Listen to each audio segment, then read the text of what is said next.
días, hoy es viernes, es el último día de este mes de febrero, día 28, y comenzamos este programa con el mismo ánimo con el que venimos haciendo ya desde hace un tiempo el último programa de la semana, con una actitud rebelde, a contracorriente de lo que venimos haciendo durante todo el resto de la semana para poner el foco en asuntos que son de vital importancia y que merecen un espacio de reflexión, una reflexión muchísimo más tranquila y más pausada de lo que normalmente haríamos en cualquier otro día donde la actualidad es muy atropellada y nos obliga a tratar los temas con una cierta rapidez. Pero precisamente hoy, que es viernes, vamos a poner el foco en otro asunto, que es el cambio climático. ¿Por qué? Porque hace unos días en Valencia se celebró precisamente una conferencia sobre el cambio climático, su impacto en la economía y también en la sociedad, en un momento que, como saben, la Comunidad Valenciana todavía sigue esperanzada, mirando a esa futura recuperación después de aquella riada causada por la Dana del pasado 29 de octubre. Esa conferencia además surgió tras un programa precisamente especial que habíamos hecho también aquí en Dando Caña, dirigido por Julia Ariza, sobre este tema, con las voces más reconocidas y las ideales para hablar de esta cuestión, como pueden ser Alex Lajein, José Ramón Ferrandis, entre otros. Hoy vamos precisamente a mostrarles qué fue lo que se dijo en esa comparecencia, lo podrán ver en unos minutos, pero antes el aperitivo aquí en esta mesa. Don Julia Ariza, muy buenos días. Buenos días. Había una canción que tú recordarás, Josep María, seguramente. Harto ya de estar harto, ya me cansé. De preguntar al Está mundo lloviendo por qué, bastante por qué. en Madrid ya, De preguntar al mundo por qué y por qué. ¿Te acuerdas? Sí, señor. Pues yo no es que esté harto, pero un poquito cansado sí. Por ejemplo, ¿saben ustedes por qué la empresa Talgo, una empresa de referencia en España en la fabricación de trenes, se la ha quedado Sidenor, el señor José Antonio Jainaga, ilustre miembro de la burguesía vasca y de la PNV? ¿Por qué se la ha quedado? ¿Y en qué condiciones? Porque se la ha mandado Sánchez. ¿Y sabe por qué? Porque cuando el señor Orbán hizo durante 6 meses, ejerció como presidente de la Unión Europea, de la Comunidad de la Unión Europea, Sí.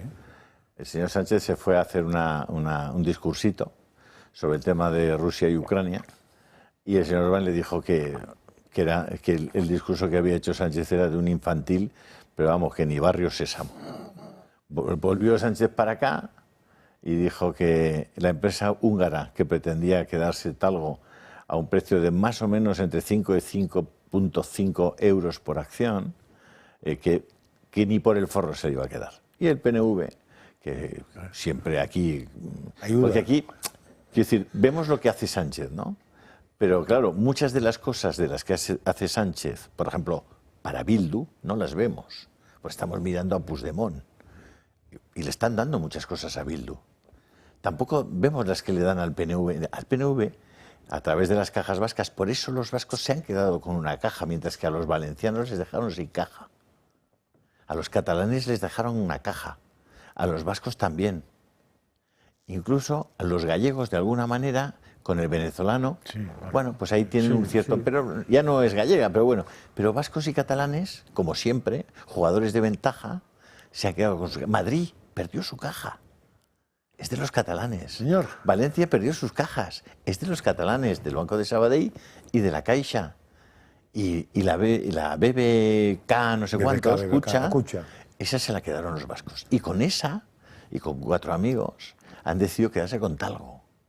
Y se han quedado con Talgo. Se han quedado con Talgo. Podían haber cobrado casi 6 euros con la última oferta de los polacos por Talgo. Pero se le han quedado 4,5 euros por acción. Poniendo 40 millones de euros Sidenor. Sidenor, la empresa de este chico de la PNV, que voy a volver a mirar cómo se llama, porque José Antonio Jainaga, ya iremos viendo qué es Sidenor, qué hay dentro de Sidenor, quién es Jainaga, todo eso por lo menos se lo vamos a contar a la gente, porque claro, el PNV no lo va a contar y el PSOE tampoco. Pero la gente tiene que saber que aquí, en este país, no hay equidad, es todo arbitrario.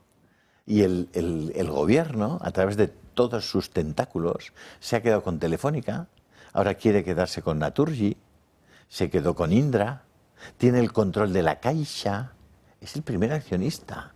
El Estado es el primer accionista de la Caixa, y la Caixa el primer accionista de Telefónica, y la Caixa el primer accionista de Repsol y de Naturgy. O sea, estamos en un momento tremendo de control del gobierno. Pero bueno, el siguiente gobierno se va a encontrar con las herramientas para poder repetir la jugada. Entonces, probablemente no se dan cuenta de eso, pero muchos de los inversores internacionales ya están mirando hacia aquí diciendo, pero si no son empresas privadas, son empresas públicas. Francas, ¿tú qué tal? ¿Cómo lo ves? No, yo hoy quería ir por otro lado, porque es que esta mañana tú estabas en el programa de Luis, Lucía Echevarría ha dicho algo parecido a que el número de empleados públicos, que crece continuamente, ya está equilibrado al número de autónomos, que baja continuamente. Sí. Eso es un dato. El otro dato es el famoso carro de un tal Julio Ariza, que explica siempre que España es un carro donde hay unos señores arriba y unos señores abajo que tiran. Desde hace ya unos meses, los que tiran son exactamente medio millón menos de los que van arriba. Esto es muy interesante. Y si uno coge una noticia, una tonta noticia que salió y que dice, a ver, me la acabo de perder, que Sánchez acaba de aumentar, no sé exactamente en cuánto... 56.000, si no me equivoco. 15% en 6 meses, los asesores de Sánchez alcanzan su máximo histórico. Pues eso te da cuenta este país por dónde está creciendo. Pero si empiezas a mirar qué tipo de contratos se hacen y ves el contrato de una tal... Jessica. Ves el contrato de un tal hermano. David Sánchez. Ves un contrato de una tal mujer. Que ni iban... ni nada, de nada, entonces dices, ¿cuántos de esos tendremos en estos que son ya más que los autónomos, en esos que son medio millón más que los que tiran y en esos que contrata Sánchez? ¿Tú no estás contando todos los que viven de las ONGs? No, sí. Y los liberados sindicales también. Ojo, amigo mío. Ya, pero iba por orden, porque si empezáramos a analizar los empleados públicos en España, que ni siquiera van al trabajo porque son simplemente enchufados, pero ya no enchufados para que trabajen, porque yo entiendo que si monto una empresa, enchufaré a gente en mi empresa, fundamentalmente por una cosa, porque me fiaré de ellos, pero no estamos hablando de eso. Estamos hablando de gente que pagamos nosotros, que no trabajan para nada, para tenerlos contentos y que hagan otra función. Eso, cuando cambie el gobierno, si esos señores no son analizados, escrutados y pasados por el juzgado... Y auditados, este país no levanta la cabeza. Bueno, piensa que ayer, perdona Alba, piensa que ayer ya contaron que en el gobierno, en la función pública en los Estados Unidos están trabajando personas fallecidas. Sí, van a quitarlos a todos, claro, los fallecidos y los que faltando un brazo tienen el pie, y los que van... Ya que el programa de hoy va un poco sobre la Comunidad Valenciana, no sé si recordáis que justo después de las elecciones autonómicas, Carlos Mazón, una de las primeras, que ahora está en sus horas más bajas, pero una de las primeras medidas que anunció, que fue acogida con mucha alegría por cierta parte de la población, fue la de hacer una auditoría de todas las cuentas públicas de en qué se había gastado la Generalitat Valenciana en años anteriores. ¿Dónde está esa auditoría?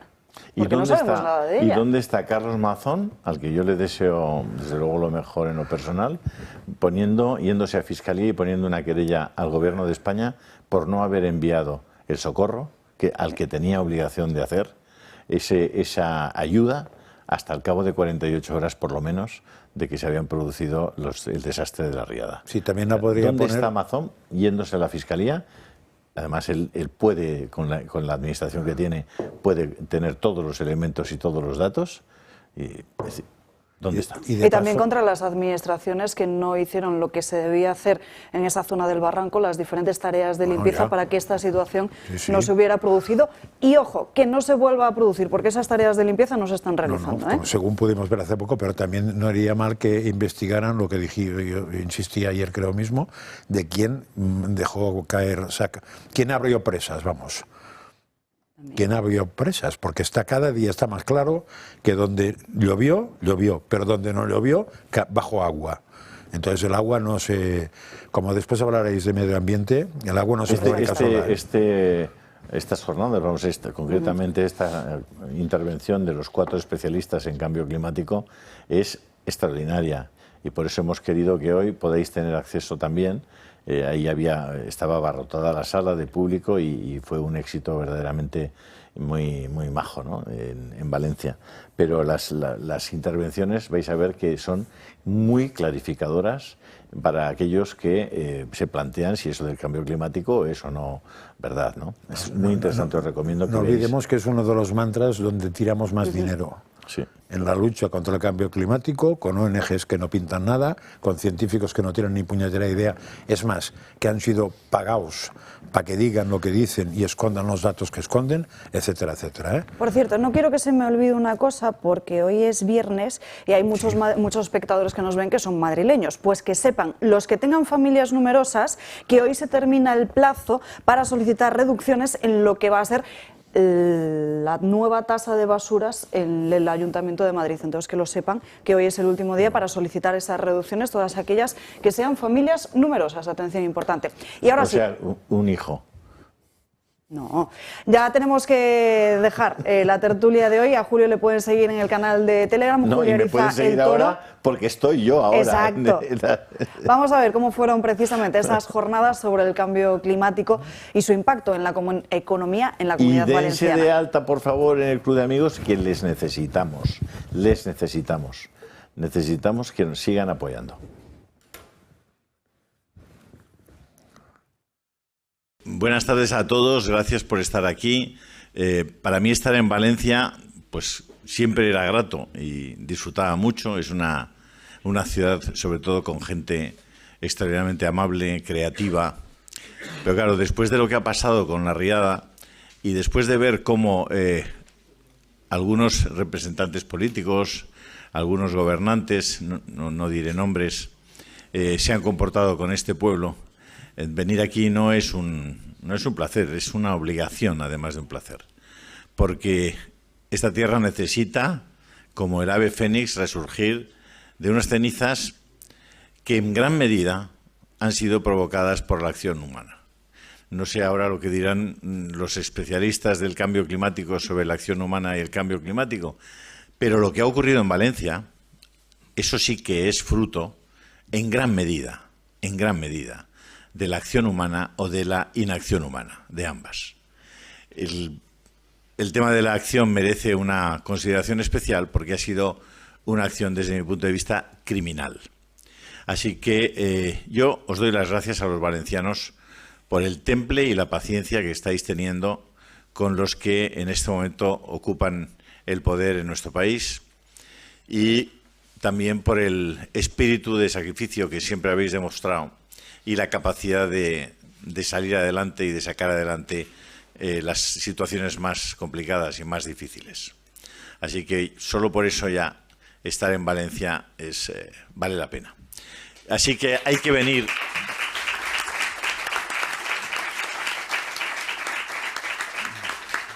Tenemos que venir a Valencia, los que no estamos en Valencia, desde cualquier parte de España. ¿Perdón?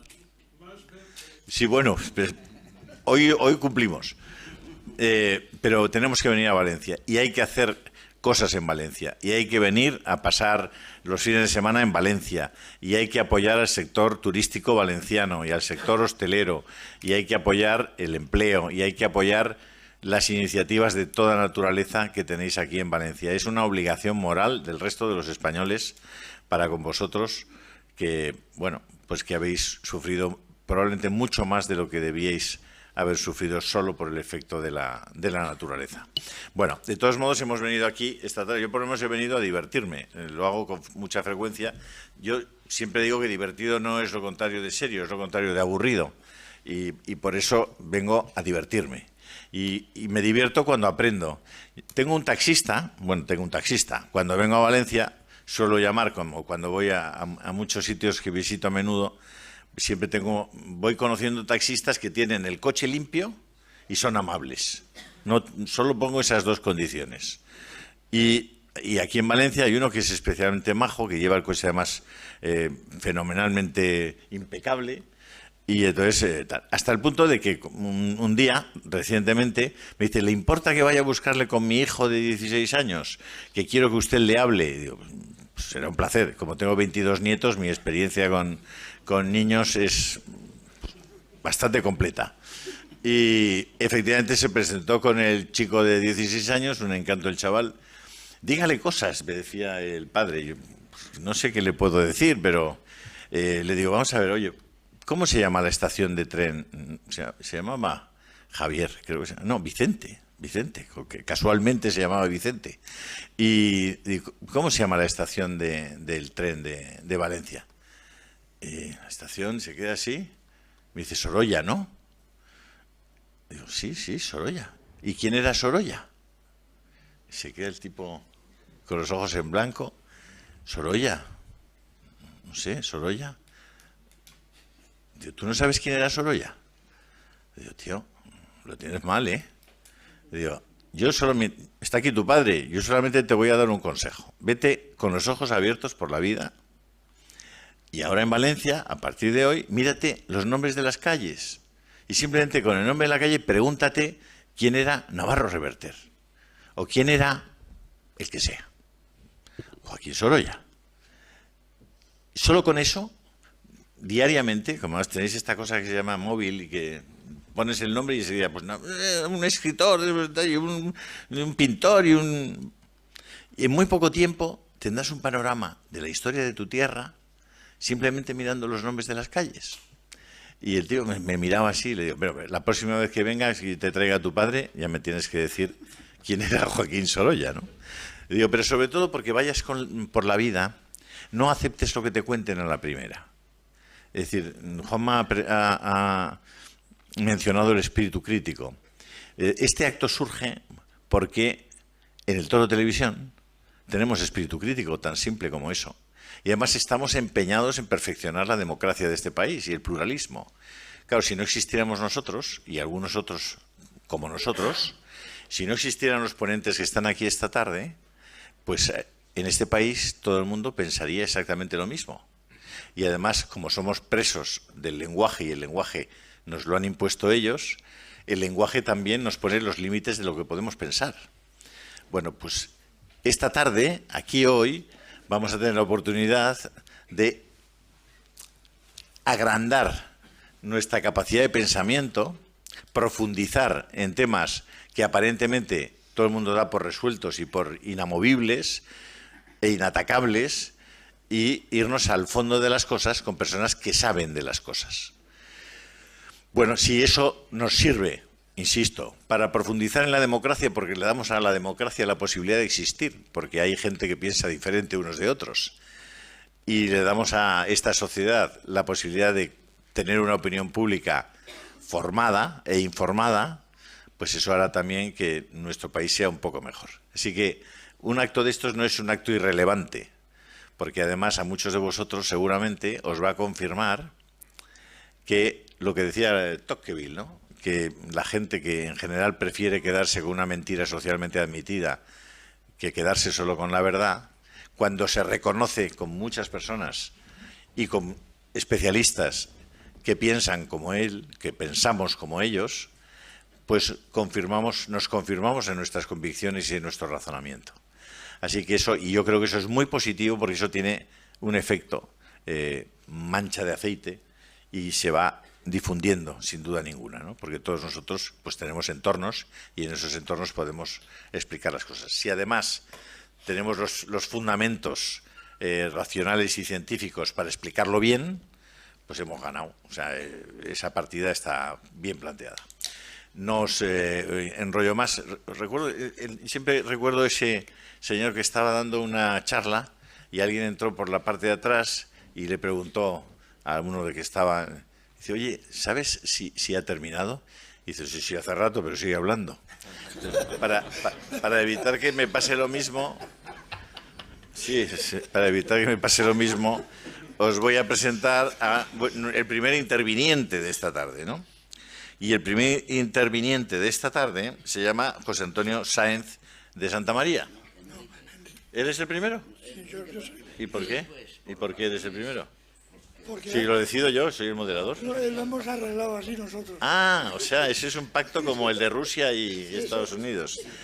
Entonces, tengo que rectificar. El primer interviniente es don Enrique Ortega, geólogo, no digo desde qué año, no sé por qué me has puesto la fecha, no, yo no quiero decir los años, porque no voy a decir los míos, investigador y docente en la Universidad de Oviedo y director del Departamento de Geología de Minas de Almadén, consultor internacional en temas de minería, en el Banco Mundial y en 50 países de América, África y Asia. Yo creo que tiene el currículum, no es suficiente, le sobra currículum para hablar de este asunto, que es el cambio climático y que probablemente pues, nos va a dar una perspectiva bien distinta a la que nos dan los medios habitualmente, ¿no? Bienvenido y gracias. Gracias.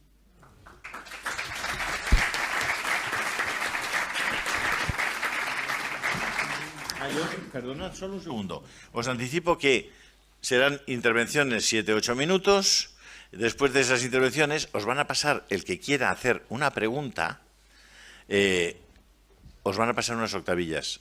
Escribís la pregunta y nos van a ir pasando las preguntas que queráis hacer. Las plantearemos y incluso podéis poner esta pregunta para tal, el que sea, ¿vale? Y ya está, con eso podemos tener un acto bien democrático y participativo. Sí, muchas gracias, don Julio.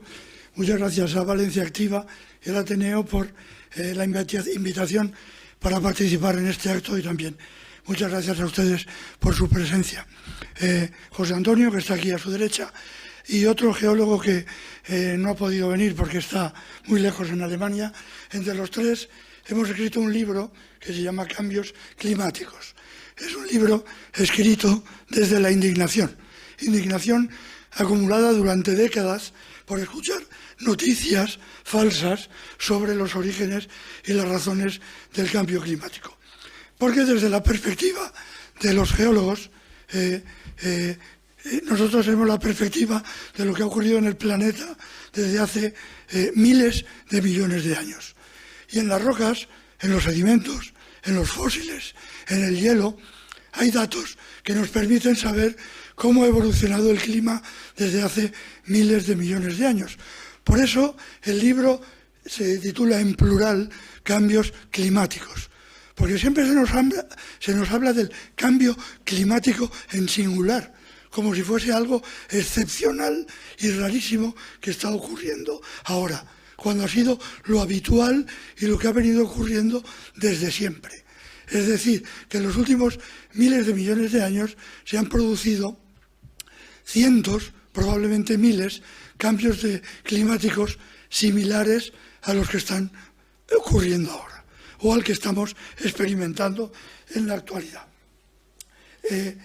Se nos asusta con que estamos alcanzando unas temperaturas que son insoportables para el planeta, que el planeta está en crisis climática, cuando en realidad, con la perspectiva que nos da la geología, estamos en un momento frío de la historia del planeta. El planeta lleva ahora mismo 60 millones de años enfriándose. Y ahora mismo tenemos dos polos con hielo, uno en el norte y uno en el sur. Y eso es algo que solo ha ocurrido en un 10% del total de la historia del planeta. Es decir, que no estamos en ningún momento crítico desde el punto de vista de la temperatura.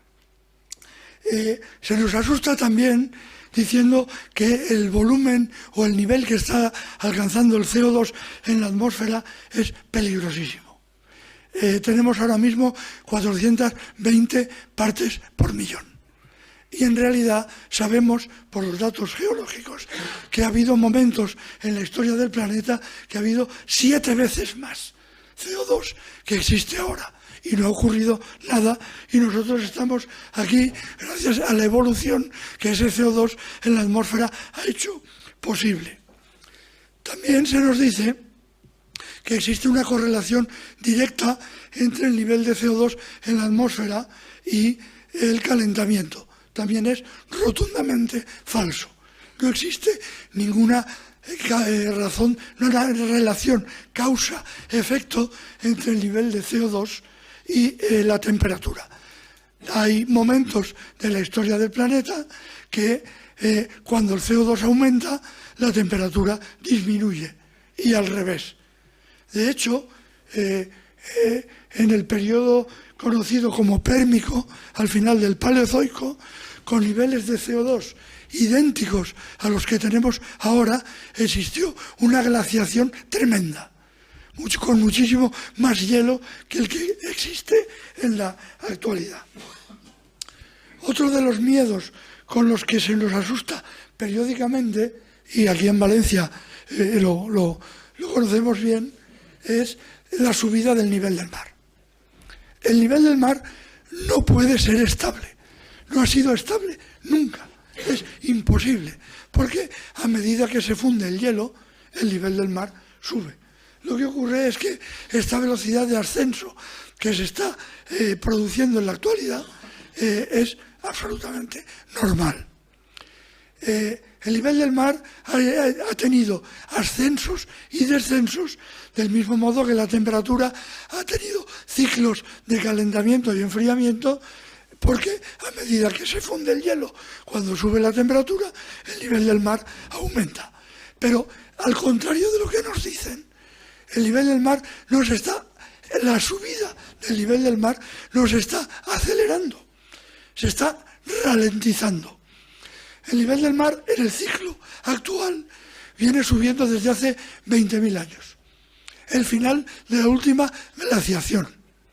Y hace unos 10.000 años el nivel del mar estaba 120 metros por debajo del actual. Hace unos 12.000 años se podía ir andando desde París hasta Dublín porque el Canal de la Mancha no existía. Simplemente porque el nivel del mar estaba mucho más bajo. Y donde hoy están las aguas del Mar del Norte, vivían los cromañones, porque las redes de los pescadores de cuando en cuando recuperan hachas de piedra y huesos de mamú, porque los cromañones estaban ahí y estaban cazándolos. En ese momento, por poner un ejemplo más cercano, se podía ir andando desde Tabarca hasta Santa Pola, porque el nivel del mar estaba 120 metros más bajo del actual. Y hace 5.000 años, el nivel del mar estaba más alto que ahora. La albufera no existía, era agua salada, la costa estaba más hacia adentro, y eso se da bien en la marjal de Pego Oliva, por ejemplo, por poner ejemplos cercanos. También los datos estadísticos y la información geológica demuestra que no hay una aceleración de catástrofes naturales como incendios, sequías, riadas. El ritmo de todos estos procesos está estable desde los últimos milenios. Incluso los datos históricos recientes indican que ha habido muchas más danas que en las últimas décadas durante el periodo conocido como pequeña edad de hielo, bastante reciente. Y mirando las estadísticas se puede constatar que incluso en periodos de enfriamiento las danas han sido más frecuentes que en periodos de calentamiento. Todo esto nos lleva a que los modelos informáticos con los cuales nos asustan y que han fallado más que una escopeta de feria están basados en principios falsos. Todo el papel preponderante del cambio climático se atribuye al CO2, cuando el CO2, como hemos visto, he mencionado anteriormente, no guarda ninguna correlación con el nivel de CO2 en la atmósfera. Y todos los vaticinios que nos han hecho de que el hielo se va a fundir en los polos, el nivel del mar va a subir, ciudades costeras van a desaparecer, todo eso ha fallado, no se ha cumplido. Pero hasta la fecha nadie ha pedido perdón. Nadie se ha disculpado por errores tan garrafales. Y cada profecía se sustituye por una más catastrofista unas cuantas décadas más tarde. Entonces, muchas veces se ha hablado del paralelismo entre el dogmatismo climático y la religión, porque es un dogma que no se puede tocar.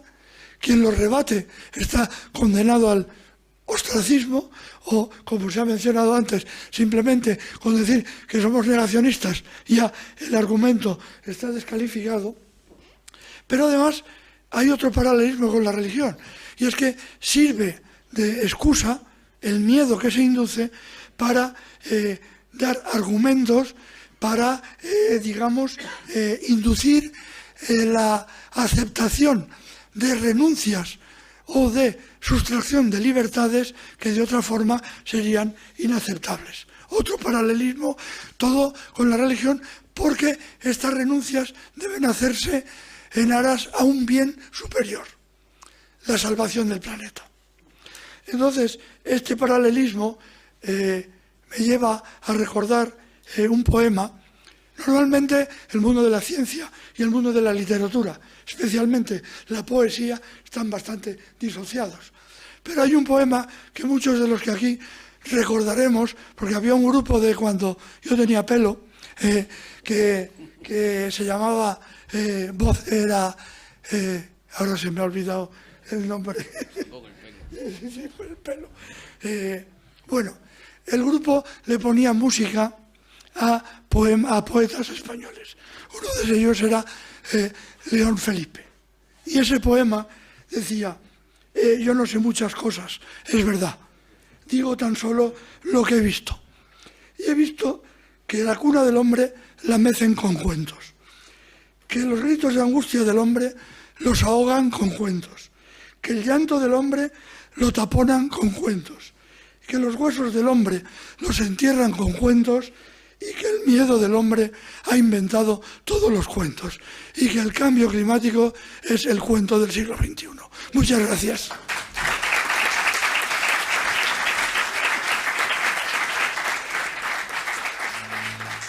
Nos están preguntando acerca del cambio climático en esta habitación, sobre si tienen calor o quieren que abramos... No, es que estáis diciendo que esto no se calienta y ya veis, pues que abran las ventanas, ¿no?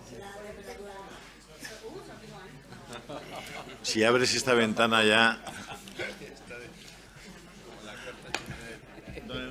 Don Enrique, muchas gracias. Vamos a continuar. Bueno, quiero volver a dar las gracias, además, por la magnífica organización de este evento a Valencia Activa, a nuestro vicealcalde Juanma Bádenas, a Cecilia Herrero, la concejal, en fin, que os agradecemos mucho que nos deis la posibilidad de venir a Valencia y que deis la posibilidad de que en Valencia puedan hablar en libertad personas como las que están aquí esta tarde, ¿no? Dicho eso, siguiente orador, si me lo permitís, si no habéis pactado otra cosa a mis espaldas. José Antonio Sáez de Santamaría. Me presta presentar a José Antonio Sáez de Santamaría, que es otro obetense, geólogo, máster en Dirección General de Empresas, máster en Restauración de Espacios Mineros, investigador, en fin, el currículum es tan extenso que será mejor que te dé la palabra, pero es lo que Fernando Simón nunca tuvo, un experto.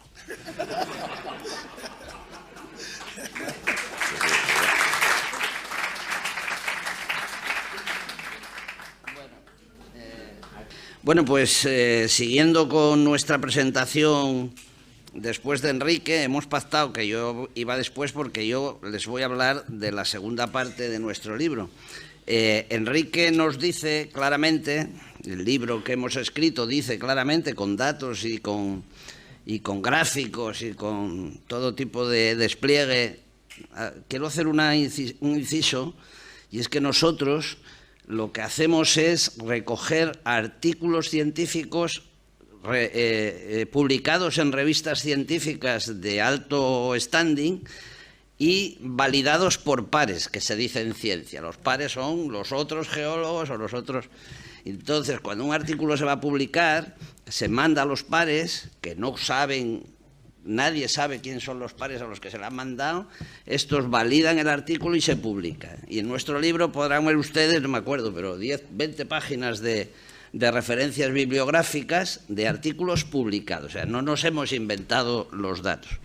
Eso que quiere medianamente claro. Lo único que hacemos es poner toda esa documentación en forma, esperamos que divulgativa, y ofrecerla a la gente del común, que se decía antes, a los ciudadanos del común.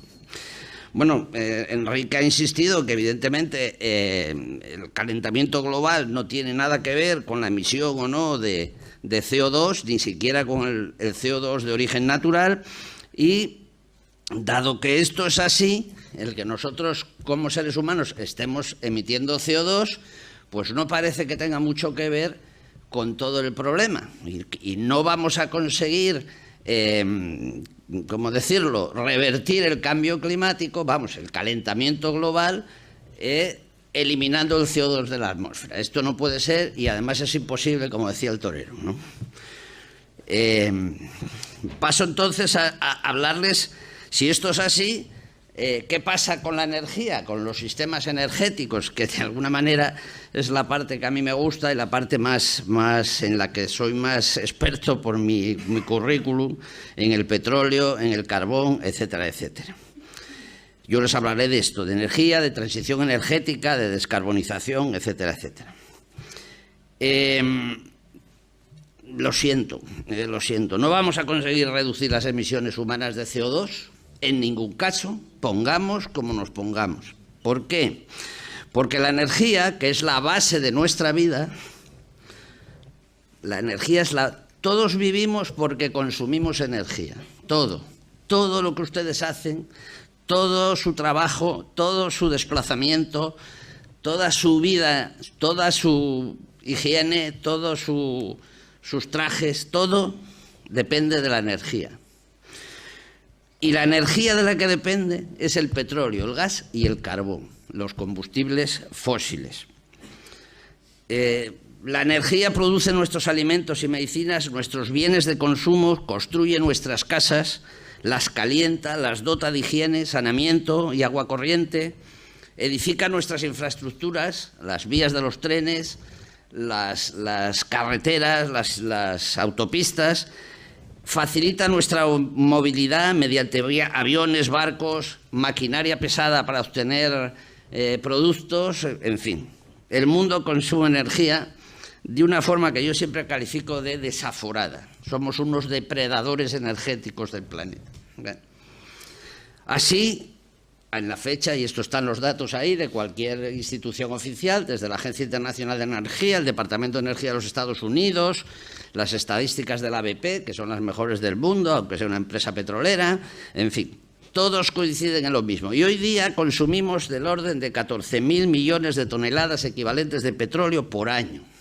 Esta es una cantidad fabulosa de energía. Siguiendo al presidente, les diré que esos son 600 exajulios. Exajulios. Un exajulio es 10 elevado a la 18. O sea, no hay cifra mayor que se pueda uno imaginar que un exajulio. Bien. Bueno, puesto una cantidad que a lo mejor le suena más, son 115.000 millones de barriles de petróleo por año. 115.000 millones de barriles por año. Es algo inimaginable. ¿De acuerdo? Bueno, hay que decir también que si uno se mira las gráficas, que algunas están en el libro, nunca se ha dado en la producción y consumo de energía que la curva descienda. Es decir, desde que se empezaron a medir en los años 50 los consumos y las producciones de energía, con gas, petróleo, carbón y las otras, nunca se ha dado que la curva descienda. De hecho, sube del orden de 250 millones de barriles por año. Es decir, solamente en la pandemia, el año aquel de la pandemia, se notó una bajada del 3% en la curva. Es decir, hizo un piquito del 3%, que es una cosa mínima. Y eso que estamos todos encerrados. O sea, se suponía que tenía que bajar el consumo de energía. Pues no, más o menos siguió del orden de lo que había y descendió un 3%. Hay que decir que el consumo de energía mundial está ligado con dos variables fundamentales del desarrollo humano, que son el PIB de las naciones y la esperanza de vida. Cuanto más energía se consume, mayor PIB de la nación y más esperanza de vida de los ciudadanos. Esto es lineal, es decir, esta relación sí que existe, es lineal. Hay que decir también que en nuestro planeta solo 1.200 millones de personas vivimos en un mundo energético, con energía segura, abundante, barata y bajo demanda. Europa, Asia, Rusia, Japón, Estados Unidos, etc. Hay otros 2.500 millones de personas que viven en un mundo con un cierto consumo de energía y que están en vías de desarrollo. Claro, esto implicará en el corto plazo nuevos incrementos del consumo de energía. Estos países son la China y la India, por ejemplo, Brasil, Sudáfrica, los BRICS, excepto Rusia, que ya está en el otro grupo, México, Argentina, Chile, ese tipo de países. Y por último, hay unos 3.000 millones de personas que viven en la más absoluta indigencia energética, es decir, África subsahariana, algunos países del sudeste asiático, Centroamérica, buena parte de Centroamérica, una parte de Sudamérica, etcétera, viven en unas condiciones energéticas muy bajas. Y incluso algunos países, sobre todo la África subsahariana, todavía su mayor fuente de calor es la leña y la biomasa, cosa que nosotros dejamos atrás en el siglo XV. O sea que es una cosa increíble. Pues bien, el desarrollo de toda la población actual con déficit energético severo supondrá a medio plazo un incremento muy considerable del consumo energético mundial. Se supone que para el año 2015, para el año 2050, el PIB mundial se habrá duplicado. Y además, en 2050, yo espero verlo porque tendré 95 años, habrá en este mundo 9.500 millones de personas, es decir, 1.500 millones de personas más. Bueno, y entonces, claro, si ahora estamos consumiendo 14.000 millones de toneladas equivalentes de petróleo, entonces estaremos consumiendo 20.000 millones de toneladas de petróleo, se estima. Estos son estimaciones, pero son muy razonables, ¿no? Nuevamente, cantidades inimaginables. Pues bien, el 84% de nuestras necesidades energéticas a nivel europeo, español o global es gas, petróleo y carbón.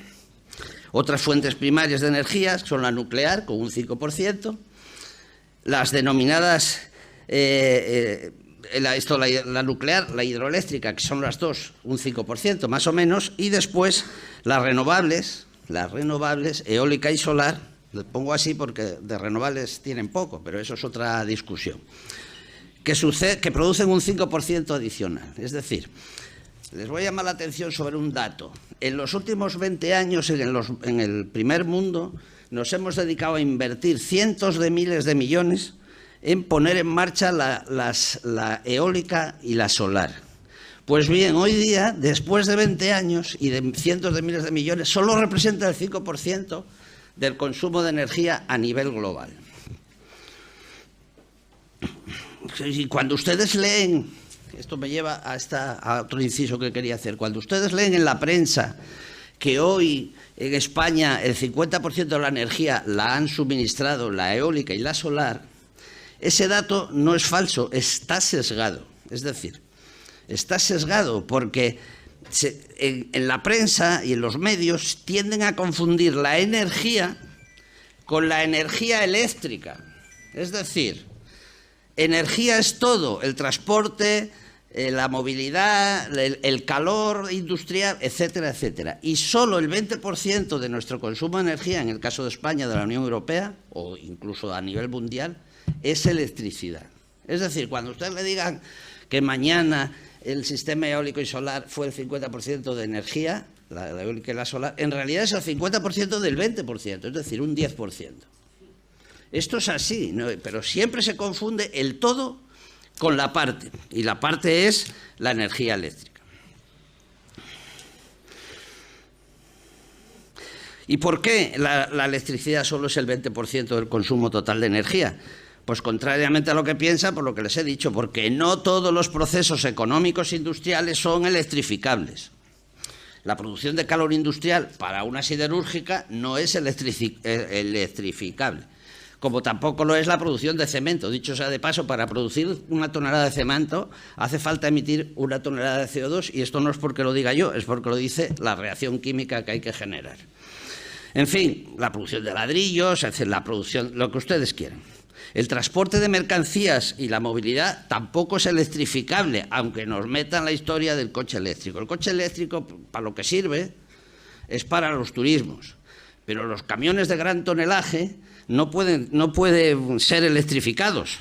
Los grandes barcos, en el mundo hay 500.000 grandes barcos, desde superpetroleros, cabotaje, contenedores, cruceros de turismo, portaaviones americanos, en fin, cruceros, fragatas, todos esos 500.000 barcos funcionan con gas, petróleo y carbón.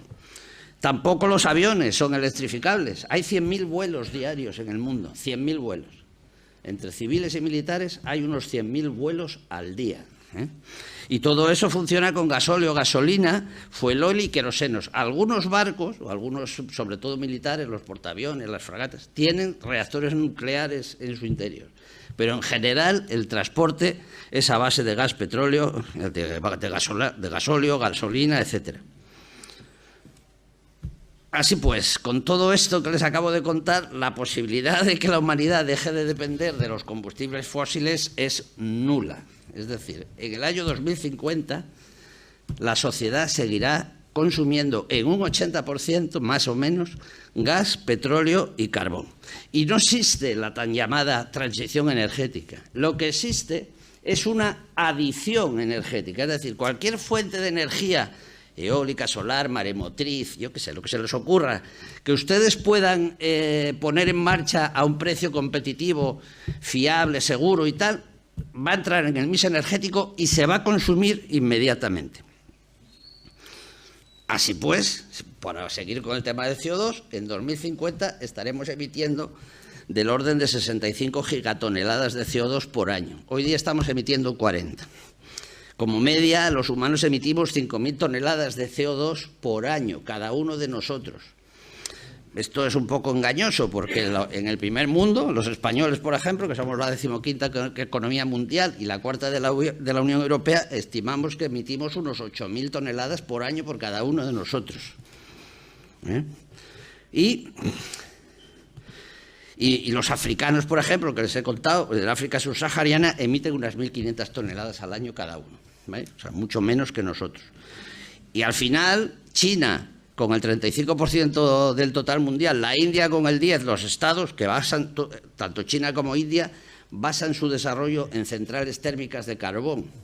China anunció hace un par de años que iba a construir una central al mes hasta 2030. Y está en los periódicos. Bueno, luego está Estados Unidos, que emite el 25% y que además está volviendo al carbón, al gas y a la nuclear. Está Asia-Pacífico, que incluye Japón, con otro 10%, y luego está la Unión Europea, que es más papista que el Papa, que emite el 9%, España el 0,7%. No somos tan verde como nos proclamamos, porque todavía el año pasado consumimos 450 millones de toneladas de carbón en la Unión Europea. La fundamental fue Alemania, que, como saben, eliminó las centrales nucleares por el accidente de Fukushima, y posteriormente quedó sin el gas ruso por Ucrania. Entonces tuvo que poner en marcha todas sus centrales térmicas para poder abastecer la demanda de electricidad. En España vamos por este mismo mal camino, ¿no? Porque hemos derribado, y esto es un escándalo que no ha salido en la prensa, hemos derribado nuestras centrales térmicas, todas o casi todas, no deben quedar 2 o 3, y está previsto el cierre nuclear, que es el 20% de nuestra energía eléctrica, energía eléctrica. En caso de incrementos serios de demanda eléctrica, solo nos veremos ligados al gas nuevamente. Tenemos una gran agenda de gas. Y al final de nuestro libro hablamos un poquito de la Agenda 2030 y el Pacto Verde Europeo, que bueno, pues no deja de ser un conjunto de objetivos de desarrollo sostenible que todos podemos eliminar la pobreza del mundo, que todo el mundo tenga educación, sanidad, higiene, todo eso lo suscribimos todo. El problema es que todo eso consume energía eléctrica, energía total y energía eléctrica en particular. El saneamiento, la salud. ¿Sabían ustedes que en un hospital el 50% de los costos son energéticos? Por ejemplo. Entonces luego viene y dice, el número 7, energía asequible y no contaminante, lo cual es contradictorio con todo lo anterior. Y como hoy, como mañana, eso será un tema de gas, petróleo y carbón. Ya ha dicho Enrique que la emisión de CO2 no es contaminante, luego, y que además no influye en el calentamiento global, luego yo no veo ningún problema allá. Y para acabar, pues diré que al planeta no hace falta salvarlo. Ya se salva él solo, no necesita de nosotros.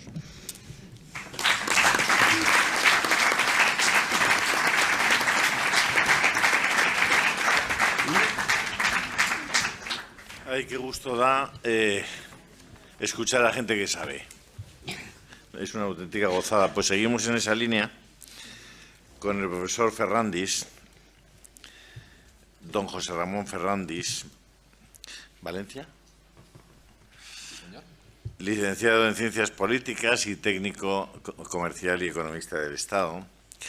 Y uno de sus destinos que, bueno, pues, probablemente le dio una visión del mundo más completa que a otros que no hemos podido conocer de cerca, pues fue Rusia. Y allí estuvo la Unión Soviética, la entonces Unión Soviética, y Arabia Saudita, que es otro polo en este momento. Con ese bagaje de conocimientos, José Ramón Ferrandis probablemente es una de las personas que mejor puede hablar en cualquier foro en España sobre este asunto, y además le va a dedicar, digamos, va a sesgar sus propias palabras hacia lo que significa el cambio climático y cómo se concibe el cambio climático en lo que son los costes empresariales y cómo afectan a la realidad de las empresas concretas. Así que con ese perfil le damos la palabra a don José Ramón Ferrandis. Bienvenido. Muchas gracias, Julio. Muchas gracias a todos ustedes por estar presentes. Mi perspectiva va a ser práctica. Es decir, después de una serie de principios fundamentales, como que no existe correlación entre emisiones de CO2 y elevación de la temperatura, por una parte, que el alarmismo está infundado, que todos los planteamientos son porque hay una serie de modelos basados en previsiones, no en datos empíricos, etcétera, pues no me voy a repetir. En el libro, aquí cada uno habla de su libro, pues ahora me toca hablar a mí del mío como si yo fuera Francisco Umbral, porque para eso he venido. En mi libro, aparte de hablar de todo lo que han hablado ellos, además desarrollo los efectos que puede tener en Occidente, porque solo el CO2 de Occidente es el que calienta la atmósfera, el de los chinos, por supuesto que no.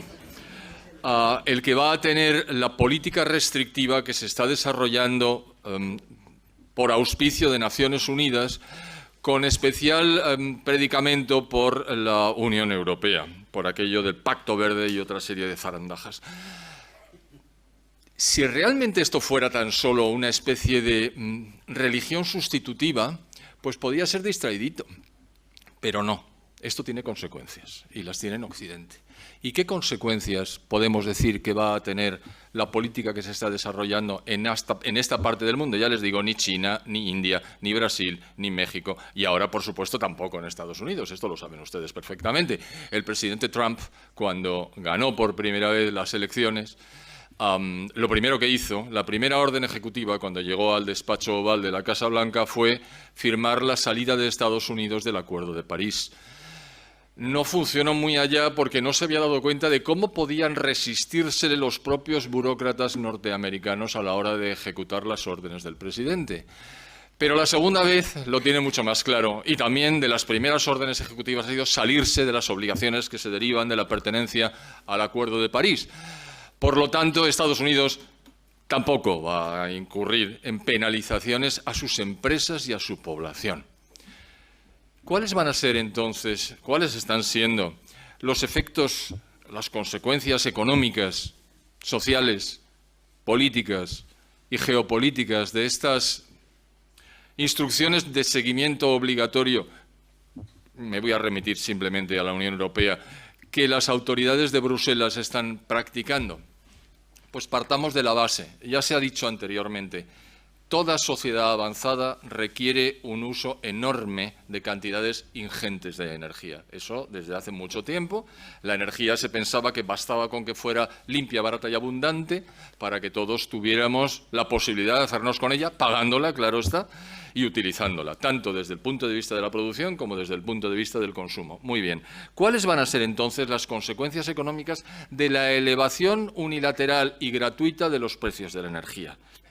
Bueno, la energía se encarece y automáticamente se genera una inflación estructural de oferta. Es decir, los precios suben y se quedan ahí. ¿Por qué? Porque hay una decisión política. Es decir, no, los precios de la energía van a subir porque queremos colar energías inherentemente ineficientes, y no podemos ahora explicar lo que significa eso, en mi libro lo pueden encontrar, porque no van a sacarnos del agujero y son efectivamente incapaces de hacer frente a las necesidades de energía eléctrica y, por supuesto, de otros planteamientos energéticos generales.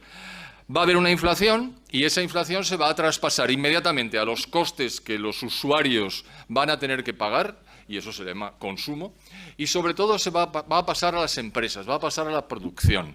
Es decir, la economía de los países occidentales de la Unión Europea, en este caso, va a incurrir en una pérdida clara de competitividad. Es decir, vamos a producir de manera más cara y más ineficiente. Claro, inmediatamente esto va a provocar que vayamos a perder cuota de mercado. Vamos a producir menos porque está costando más y entonces vamos a tener problemas para exportar productos que ya son más caros, pero no los vamos a tener para importar productos que ahora son más baratos en términos de nuestra moneda. Con lo cual, lo que vamos a hacer es producir menos de una manera muy clara. Y eso transversalmente, en todos los sectores. Esto que les estoy contando es teórico, pero en la práctica está ocurriendo. Fíjense en Alemania.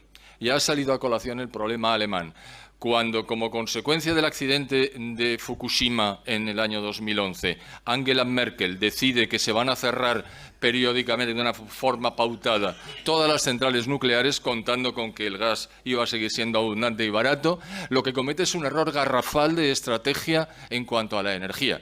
Sobre todo porque ustedes que están aquí y recuerdan el accidente de Fukushima, también recordarán con toda probabilidad el número de muertos que tuvo lugar como consecuencia de ese accidente.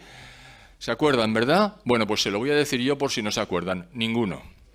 No murió nadie. Por lo tanto, el cierre de las centrales obedecía a razones de orden ideológico / político. Y vamos a dejar a la señora Merkel para otro día, porque está absolutamente claro cuándo, dónde y cómo empezó su carrera política. Pero, en fin, esa es otra historia. Volvamos al tema del encarecimiento. Se encarecen todas las producciones y, por tanto, producimos menos, vendemos menos y empezamos a tener problemas de cierres en sectores. ¿Qué ha pasado con el automóvil en Alemania? Que siendo absolutamente magnífico como producción en las diversas marcas que tienen, está alcanzando unos niveles de cierre de empresas y de deslocalización de las mismas a países donde la energía es más barata para poder sobrevivir como consecuencia de las políticas del gobierno alemán. Pues estas son las consecuencias de encarecer la energía, que se cierran sectores industriales enteros o subsectores enteros. Y eso lo que genera inmediatamente es paro. Es decir, Alemania ya vuelve a estar a niveles de paro como no había alcanzado más que anteriormente en situaciones muy difíciles como la pandemia y en la gran crisis de 2008-2012, solamente por decisiones gratuitas en materia energética. ¿Eso qué significa? Pues que al incrementarse el desempleo, el Estado tiene que hacerse cargo vía subsidios de los costes derivados de la absorción de los parados. Eso significa más impuestos. Y si no quieren meter más impuestos, empieza a disminuir el coste del estado de bienestar. Por algún sitio hay que obtener los fondos necesarios para hacer frente a que los parados puedan mantener la situación en la que se encuentran, es decir, los subsidios duren lo que duren en el tiempo. Muy bien, entonces estamos consiguiendo elevar más los impuestos, tenemos más pobreza, tenemos menos Producto Interior Bruto, y lo que se produce inmediatamente es una descapitalización de esa economía. Cuando hay descapitalización de una economía, entonces la inversión el desarrollo y la innovación que se derivan de las inversiones de capital sufren también. Y todo esto es un círculo vicioso que no se detiene. Las consecuencias económicas de la elevación de los precios de la energía lo que suponen básicamente es que economías enteras salen de la competencia internacional porque ya no pueden hacer frente con sus precios artificialmente altos a la competencia de otros países. Esto que les he dicho de Alemania pasa exactamente igual en el Reino Unido de la Gran Bretaña, donde la situación es absolutamente pavorosa, también por otras razones vinculadas a otras políticas erróneas de la Unión Europea, pero eso lo vamos a dejar estar. Hemos visto ya cuáles son las consecuencias económicas. Esto tiene consecuencias sociales, evidentemente. Si desciende la riqueza disponible, cae la calidad de vida de los habitantes de un país, lógicamente, y aumentan sus privaciones, claro está. Todo eso lo que genera es que hay una clase media generalmente poderosa en estos países que empieza a ver cómo empieza a tener cada vez menos recursos y muchas personas y muchas familias abandonan esa clase media para pasar a depender de subsidios del Estado, entrando ya directamente en la clase más baja. Es decir, estamos haciendo perder calidad de vida personal y social a las personas como consecuencia del incremento artificial de los costes energéticos. Eso a lo que aboca es a una pérdida de la elevación de vida al nacer. Es decir, la expectativa de vida al nacer está directamente relacionada con el incremento de renta. Si desciende la renta sistemáticamente en un colectivo determinado, esa expectativa de vida empieza a descender, cosa que no ha ocurrido en Occidente desde hace muchos años, salvo durante la pandemia, y nos hemos recuperado afortunadamente.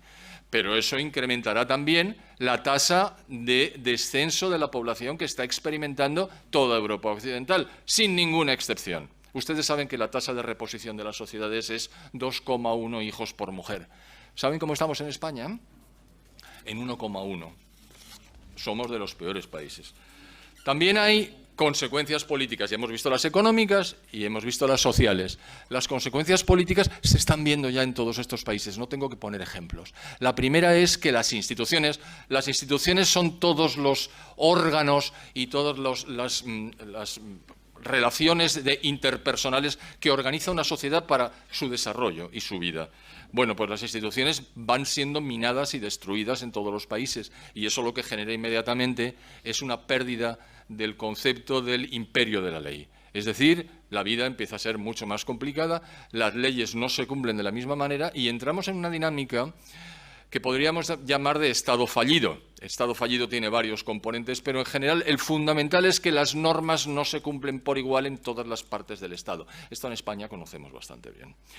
Pero esa caída del imperio de la ley también genera ese caos y esos desórdenes internos que son característicos de lo que está ocurriendo en los países más avanzados de Europa occidental, no solo por la energía, sino por otras variables, pero también por el empobrecimiento gratuito generado por los incrementos de precio de la energía. Y por último, se producen efectos geopolíticos, es decir, que afectan a la posición, al posicionamiento relativo de países o entidades supranacionales en el contexto mundial. La Unión Europea lleva un ritmo acelerado hacia su implosión. No estamos hablando de un Brexit que ya tuvo lugar en el año 2016 y que se ha instrumentado. No, es que hay partidos políticos poderosos en muchos de los países de Europa Occidental que ya están propugnando la salida de la Unión Europea. ¿Por qué? Pues porque la Unión Europea ha alcanzado unos niveles de control de las poblaciones que están mucho más allá de lo que inicialmente se previó, que era una simple unión aduanera. Vamos a bajar los aranceles entre todos nosotros, subimos la tarifa exterior común y efectivamente incrementamos la producción de todos nosotros. Y eso funcionó, la teoría lo dice perfectamente. Pero de repente decidieron que queríamos ser un imperio, ay amigo, y entonces empezamos a construir una Unión Europea que tiene gravísimos fallos de base. Bueno, pues esos fallos de base ahora se ponen de manifiesto y tendemos claramente a una implosión de la Unión Europea, con lo cual podemos estar en una situación en muy pocos años enormemente difícil. Tengan en cuenta que hay 20 países que funcionan con una moneda que tampoco debió haberse creado nunca desde el punto de vista teórico, pero que se hizo por razones políticas, institucionales y sobre todo ideológicas. Bien. ¿Qué va a pasar entonces? Pues que los países europeos vamos a perder pie mucho más rápidamente de lo que lo estamos haciendo individual y colectivamente, como se está pudiendo ver ahora en las negociaciones que se están manteniendo en Riad entre Estados Unidos y Rusia en relación con la paz de un país que no ha sido invitado a mantener esas negociaciones. Por supuesto, a la Unión Europea, ni está ni se le espera. ¿Y quién va a salir favorecido? Ya lo hemos hablado. La República Popular China, India, Rusia, las tres van a incrementar su posicionamiento relativo de manera vertiginosa simplemente por nuestro hundimiento. Los Estados Unidos han dado un paso al lado y ellos van a crecer a su aire, pero van a crecer de momento en los 2 primeros años de la presidencia de Trump, que es cuando controla todas las instituciones importantes del Estado. En los 2 siguientes años, después de las midterm elections, que van a tener lugar dentro de 2 años, ya se verá. Pero de momento Estados Unidos ya está creciendo otra vez como lo estaba haciendo anteriormente. Y estamos entrando en una dinámica de enfrentamiento entre entre el G7 y los BRICS, de los que hemos hablado anteriormente, ya con esto termino.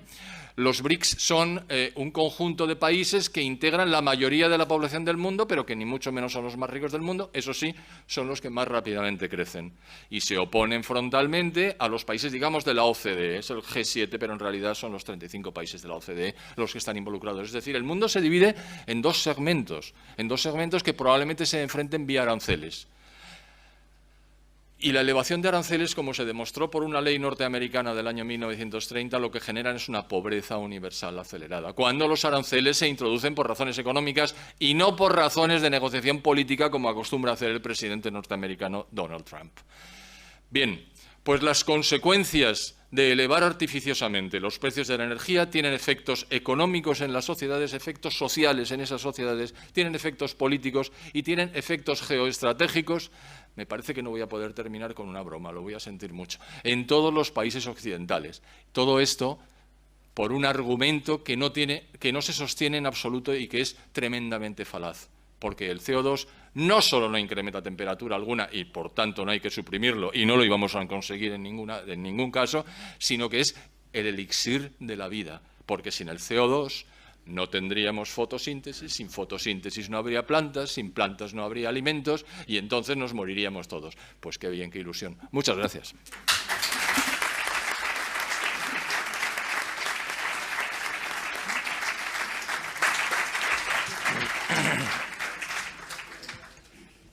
Ya les dije al principio que nos íbamos a divertir y yo por lo menos me estoy divirtiendo. No sé ustedes, yo me estoy divirtiendo.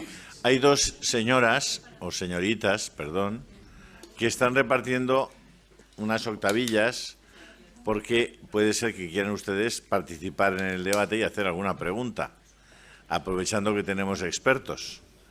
Y si les entregan la octavilla con la pregunta, me la van a pasar a mí y yo se la hago a los intervinientes o a mí mismo si quieren que les diga algo, pero yo no sé de casi nada.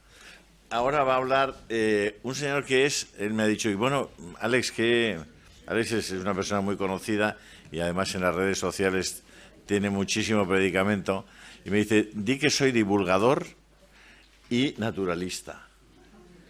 Pues les presento a Alex Lachain, divulgador y naturalista.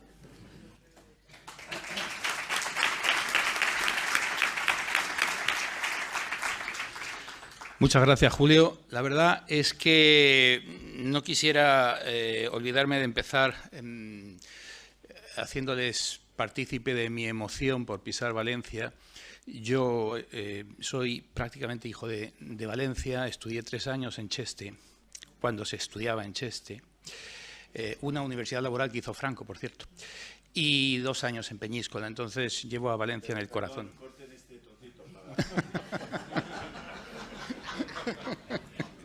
El anteanterior jefe del Estado.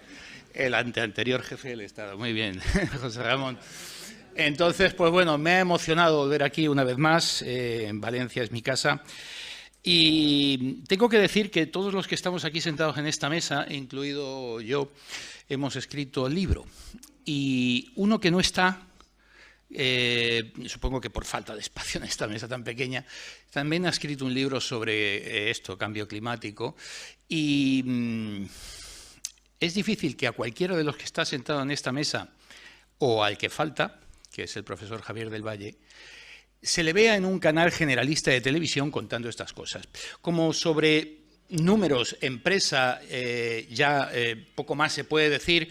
A mí me queda, o a mí me gustaría hablarles a ustedes como colofón final de algo muy simple, y es que la verdad está silenciada por el establishment político, los científicos están silenciados por esta ideología que a toda costa quiere dominar, a través de unas élites globales, quiere dominar a la sociedad. Y no nos van a ver, no solo no nos van a ver en ningún canal generalista, salvo en El Toro, ¿no? El Toro TV sí, pero digamos de los de gran audiencia, ¿no? Bueno, pues es muy raro ver a cualquiera de los científicos porque al que saben nunca le dan voz, jamás le dan voz.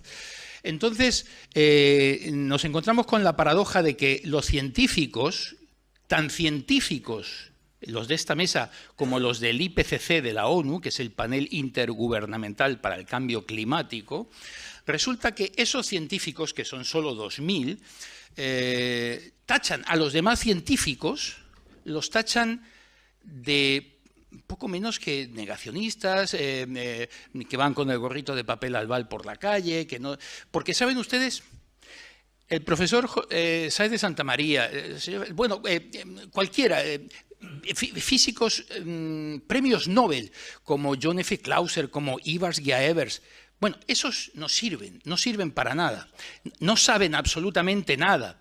Prodi, el italiano, ¿no? Tampoco, Franco Prodi, tampoco sabe absolutamente nada, el tipo tiene un currículum que no cabe. No, ¿por qué? ¿Saben ustedes por qué? Porque ninguno de ellos es climatólogo. Cuando se dan estos datos, resulta que dicen, no, pero da igual, no son climatólogos, no entienden, no saben de esto. Cuando se explica que efectivamente hubo épocas geológicas en que el planeta Tierra tenía 7 veces más volumen de CO2, te salen con el cuento de que ya, pero es que entonces no había seres humanos, no vale.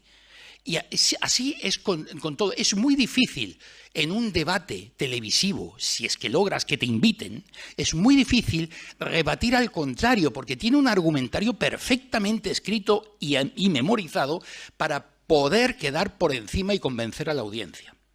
Y además al científico se le degrada. Ya digo, no es climatólogo.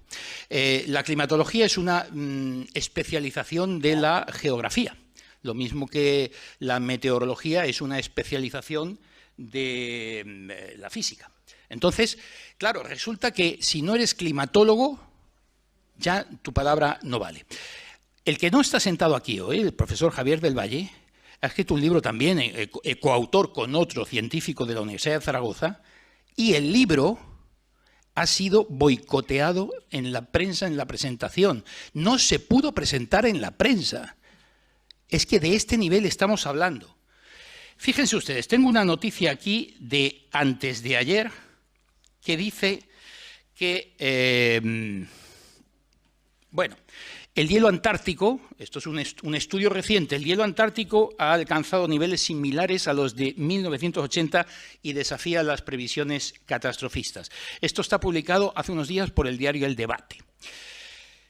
Este artículo ha sido escrito entrevistando a la recién creada Asociación de Realistas Climáticos, que se fundó a raíz de la riada catastrófica por gota fría de hace unos meses. Bien, esta noticia, el territorio antártico, el continente antártico, alberga el 90% del hielo del planeta. Es el que realmente tiene algo que decir sobre frío o calor en nuestro mundo. El Ártico no, porque el Ártico tiene muy poquito hielo y es agua de mar congelada.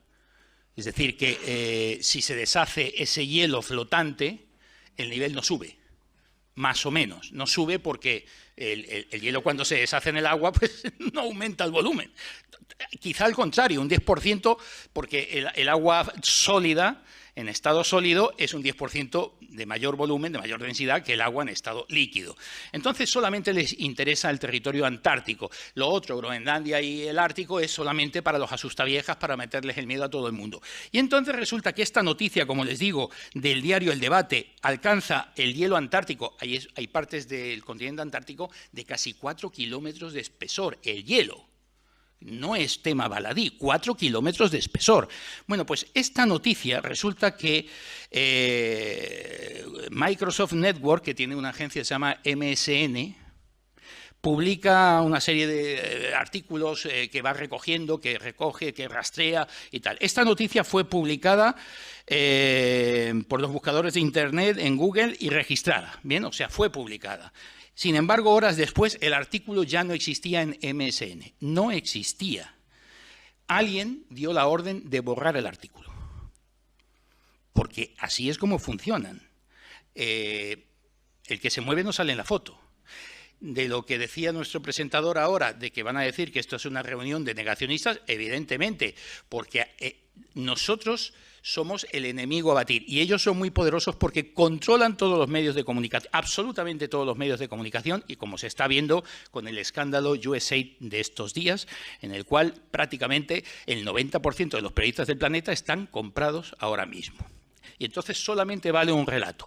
Pero hay más. Resulta que en el hemisferio norte tenemos el mismo nivel de nieve en todo el hemisferio norte desde hace 20 años, desde el 2005.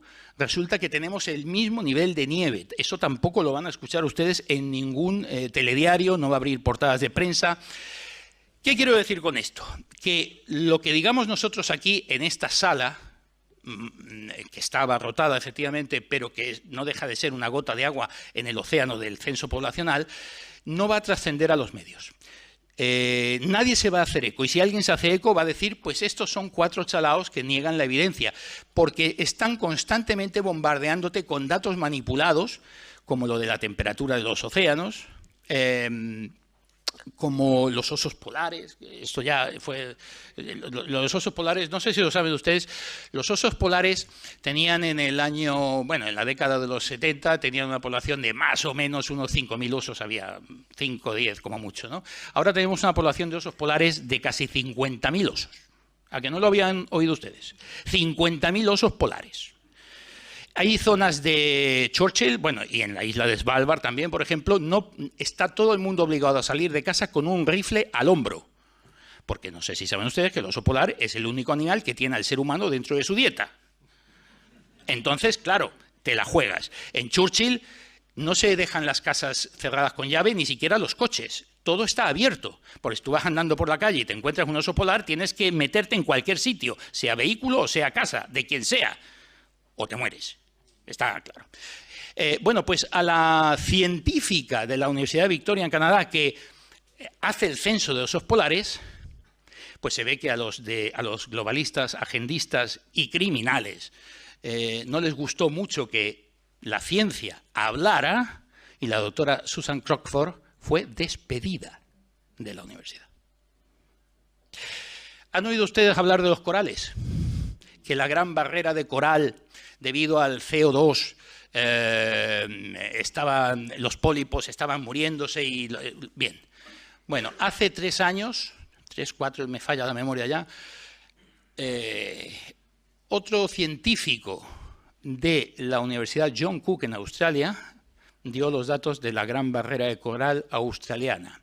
La mayor densidad de coral alce, de cuerno de alce, de toda la historia desde que hay registros. Hay más corales que nunca. ¿Saben ustedes lo que hicieron los de la Universidad John Cook? Exactamente. No continúas con nosotros. A quien sí invitan a los programas de televisión, yo trabajo en uno, en una cadena generalista, que quizás sea el único que se atreve a llamar a gente como Ferrandis, como Javier del Valle, como el profesor Sáez de Santa María, que saben ustedes cuál es, me imagino muchos.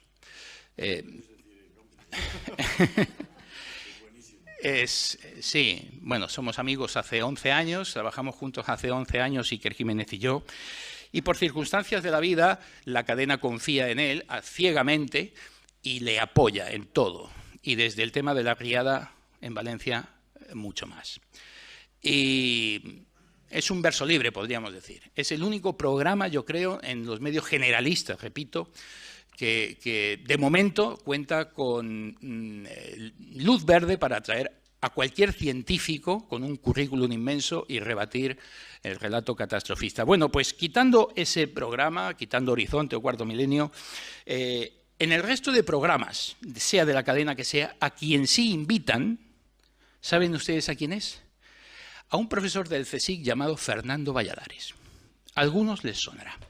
Biólogo. Y este hombre resulta que ahora, entre las muchas idioteces que hace, pero que es la voz de este relato a nivel científico, una de las voces científicas en España de este relato de los asustaviejas de la religión de la calentología, bueno, pues este señor ahora se dedica a dar cursos, seminarios, para reconocer públicamente a los negacionistas, para reconocerlos por la calle. Exactamente, sí, sí. Para decir, a ver, hay 3 tipos, tiene a sus alumnos que le escuchan atentamente. Chicos, tenéis 3 tipos de negacionistas y así los podéis identificar. Está el que es ignorante y por lo tanto hay que enseñarle y adoctrinarle bien, ese es un tipo. Os vais a encontrar luego con otro que es el malo, el que hace maldad y quiere hacer daño a los demás para que nuestros hijos no hereden un planeta mejor. Y por último tenemos al que está cómodo en su zona de confort porque vive del CO2 y tiene aire acondicionado, tiene vehículo de combustión, come carne, pescado, tiene lavadora, no sé si han oído ustedes que hace nada la Unión Europea, que hay que Spexit ya. No sé cómo, pero Spexit ya. La Unión Europea ahora va contra las estufas de leña y las chimeneas. Sí, ahora no puedes quemar leña, porque por lo visto la leña contamina también muchísimo más que los molinillos de aire y que los paneles fotovoltaicos. Entonces, ese es el tercer negacionista. Y este hombre, este es el que sale en los medios de comunicación, no otro.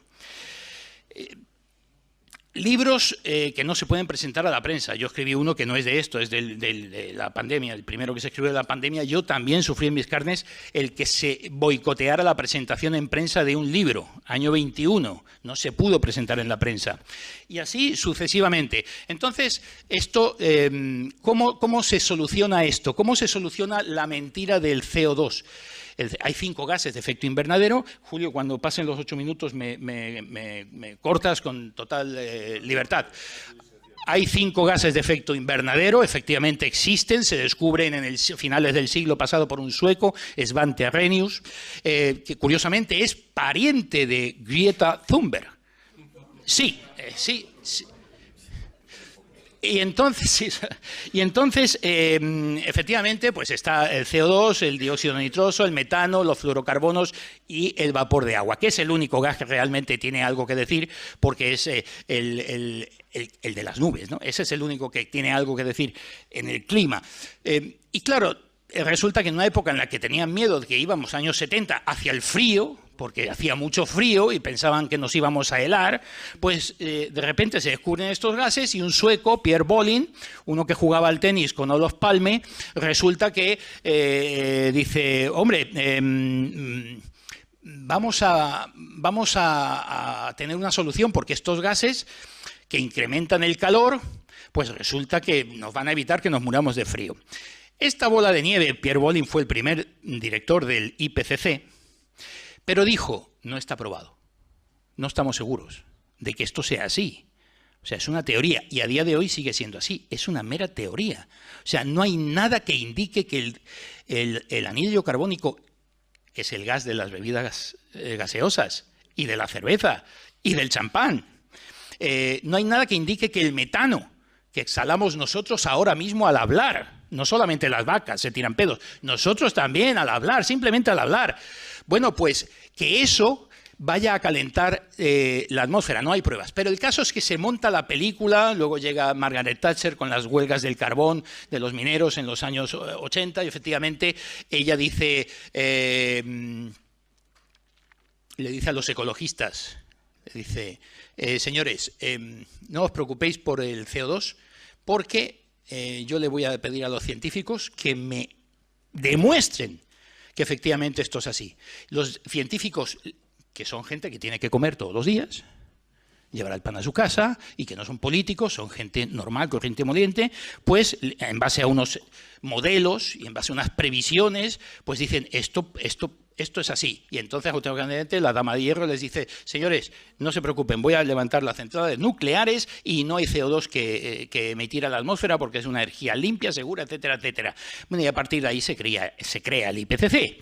Entonces resulta que tenemos unos gases de efecto invernadero, que el malo malísimo de la historia es el CO2, y que este CO2, que como ya se ha dicho aquí, es el gas de la vida y vivimos ahora mismo 420 partes por millón en una época, yo cuando digo esto en la tele, todos con unos ojos así, vivimos en una época de déficit. Esta es la gran mentira, es la que tienen que repetir todos ustedes cuando salgan de aquí. Déficit de CO2, ¿qué me estás contando? de que el carbono, de que hay que descarbonizar. No, vivimos en una época de déficit de CO2, 420 partes por millón. Con 200 la vida vegetal muere. Estamos en una de las épocas de menos densidad de CO2, que es un gas que no es contaminante en absoluto. Es un gas que genera la fotosíntesis, y entonces cuando murieron los dinosaurios, ¿saben por qué murieron? O sea, el meteorito no murieron los dinosaurios al día siguiente por el calor. No. Cayó ese meteorito en Yucatán y levantó una nube de polvo planetaria que oscureció los cielos. Y a través de los años y de los años y de los siglos, las plantas fueron muriendo porque no podían hacer la fotosíntesis. ¿Y qué ocurrió? Que los dinosaurios herbívoros murieron. Y los carnívoros después, lógicamente. Porque la vida vegetal murió. Los volcanes sí tienen algo que decir en el clima. El ser humano tiene muy poco que decir en el clima. Es una arrogancia del Homo sapiens que piensa que puede modificar el clima. No puede modificarlo. El clima lo gobierna el Sol, con sus ciclos solares, con sus máximos y mínimos, la radiación cósmica, las órbitas que el planeta Tierra genera alrededor del Sol, que son los 3 ciclos de Milankovitch, es decir, la órbita puede ser más ancha o más estrecha, entonces la Tierra pasa más o menos cerca del Sol, y eso gobierna el clima, y eso se repite cíclicamente a través de unos miles de años. Luego, el eje de la Tierra, que como ustedes saben, se inclina más o menos, un leve porcentaje, se inclina a través de una serie de años el eje de la Tierra, y el tercero es que esa inclinación gira como una peonza. Y unas veces la peonza está más lejos y otras veces está más cerca del Sol. Eso más el vapor de agua gobierna el clima. El hombre no puede gobernar eso.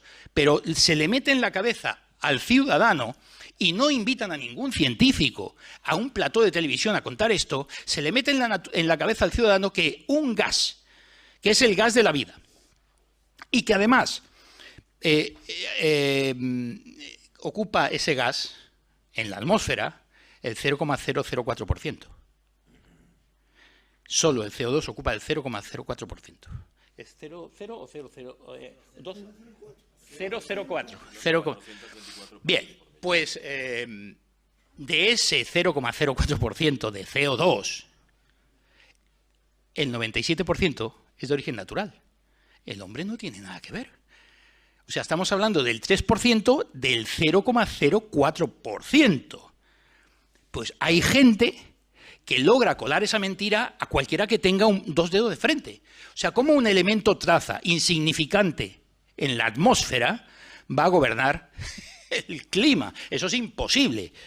Pero no sé cómo lo han conseguido, y el caso es que el relato está en los medios, está en la calle, y Trump se va a salir del Acuerdo de París y todo el mundo se lleva las manos a la cabeza. Pero ¿esto qué es? O sea, hemos perdido el norte de la sociedad.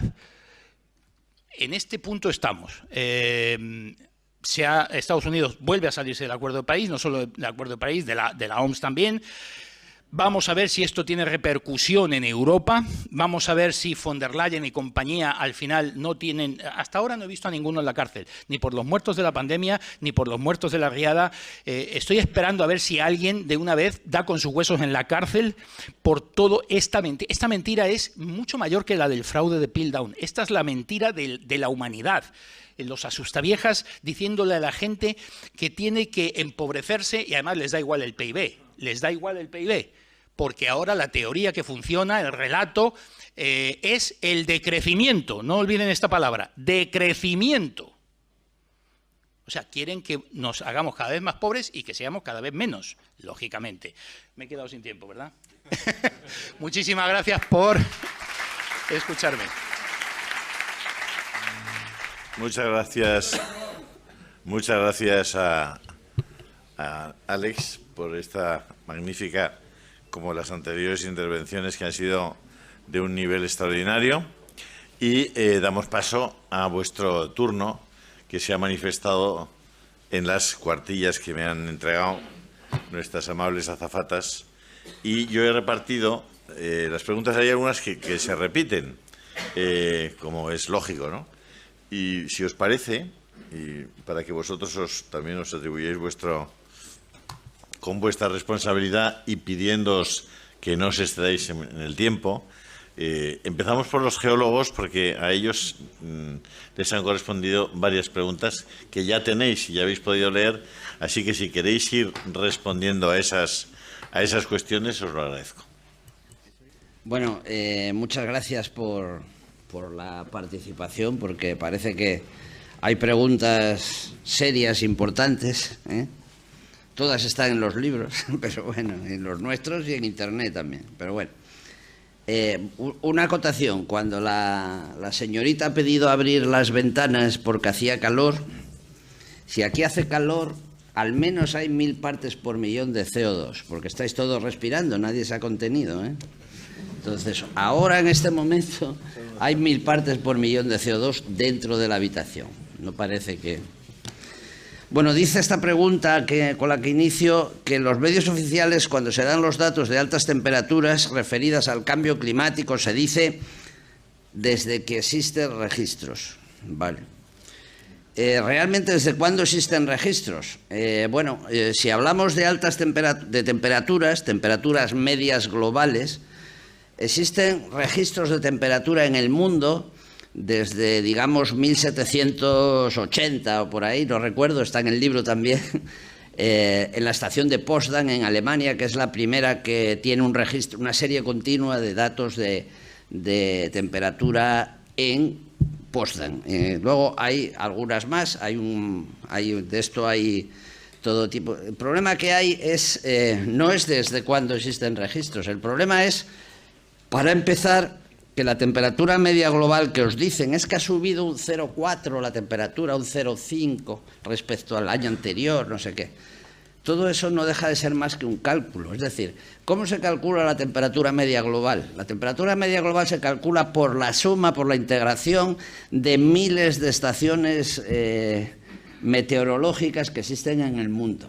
Miles de estaciones que son distintas desde el punto de vista de su construcción y de sus medidas, B, que están heterogéneamente distribuidas por el mundo, y C, que en el 75% de la superficie del planeta, que son las aguas, casi no hay. Y en la Antártida casi no hay ninguna estación, 18 creo que había, o 20 más o menos. Entonces, a raíz de todas estas 15.000, 20.000 estaciones meteorológicas, se calcula una temperatura media global que tiene que ser estadísticamente, digamos, ponderada. ¿Por qué? Pues porque lo que te cuento, pues que unas son aquí, otras son allá, unas son viejas, otras son nuevas, otras no sé qué. Unas están en las ciudades o han sido absorbidas por las ciudades y otras están en el campo. La temperatura media global en el campo es casi 1 grado inferior a la temperatura media global total, es decir, y en el mar menos todavía, es decir, es todo un cálculo a base de modelos, es decir, pero bueno, por esa razón, cuando te dicen que sube 0,4 grados respecto al año anterior, etcétera, etcétera, no deja de ser más que un cálculo estadístico. Desde cuando existen registros... Permíteme, José Antonio, solo una cosa. Son casi las 9, sí. Hemos comenzado puntualmente a las... puntualmente a las 7:30 y seguramente todos los que están aquí... más breve. Sí, yo creo que está muy bien.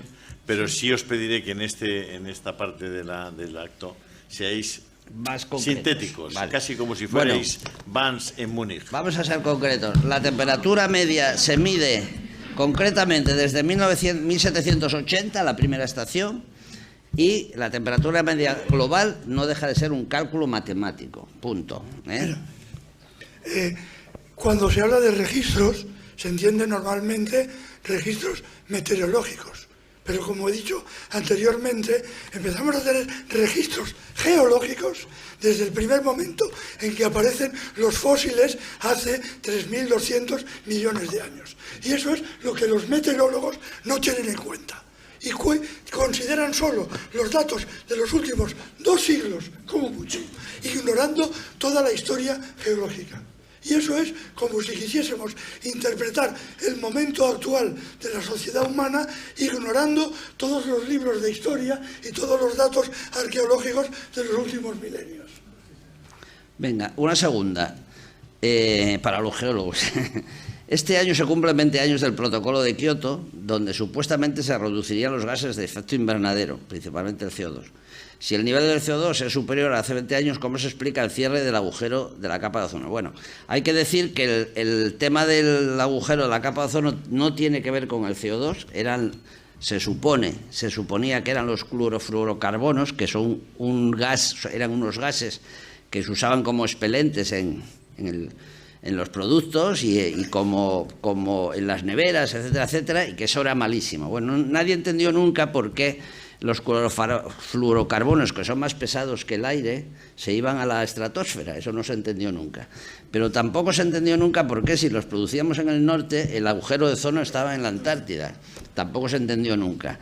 Es más, hoy día no se ha cerrado el agujero de ozono. Sigue siendo igual que era en los años 80 cuando se montó el follón. Es decir, salvo que la Ray-Ban vendió muchas gafas, el agujero de ozono hoy día existe y hay fotos en las que se ve el agujero de ozono que se forma todos los veranos árticos, más grande, y luego se cierra y luego se vuelve a abrir, no se llega a cerrar del todo y así sigue con su vida normal el agujero de ozono.